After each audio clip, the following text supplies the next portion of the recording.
नमस्कार विद्यार्थी मित्रांनो, हंगामी फवारणी कर्मचाऱ्यांमधून आरोग्य सेवकांची भरती ऐरणीवर.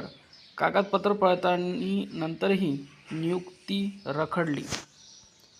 हंगामी फवारणी कर्मचाऱ्यांमधून आरोग्य सेवकांच्या 50% रिक्त जागा भरण्याचा मार्ग मोकळा झाला असला तरी संबंधितांना अद्याप नियुक्तीपत्र देण्यात न आल्याने जिल्हा परिषदेच्या भूमिकेविषयी संशयाचे धुके दाटले आहे. न्यायालयाचा अडसर दूर होऊनही नियुक्तीपत्र देण्यास नेमकी अडचण काय, असा प्रश्न उपस्थित होत आहे. जिल्हा आरोग्य विभागामार्फत विविध रिक्त पदांसाठी भरती प्रक्रिया राबविण्यात आली.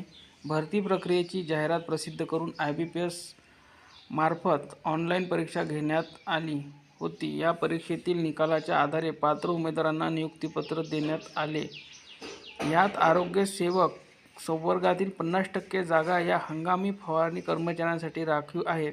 त्यांचा जागा भरताना हिवताप विभागाअंतर्गत कंत्राटी फवारणी कर्मचारी म्हणून काम करणाऱ्या व्यक्तींनी आक्षेप नोंदविला होता. कर्मचाऱ्यांनी भरती करण्याऐवजी आम्हालाच कायम करा, अशी त्यांची मागणी होती. या संदर्भात औरंगाबाद उच्च न्यायालयात रिट याचिका दाखल करण्यात आली. त्यानंतर भरती प्रक्रिया स्थगित करण्यात आली.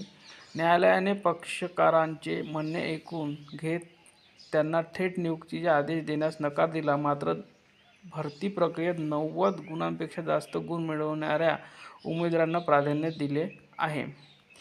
न्यायालयाचा अडसर दूर. दरम्यान या प्रकरणात न्यायालयाचा अडसर दूर होऊन 15 दिवस उलटून गेले आहे.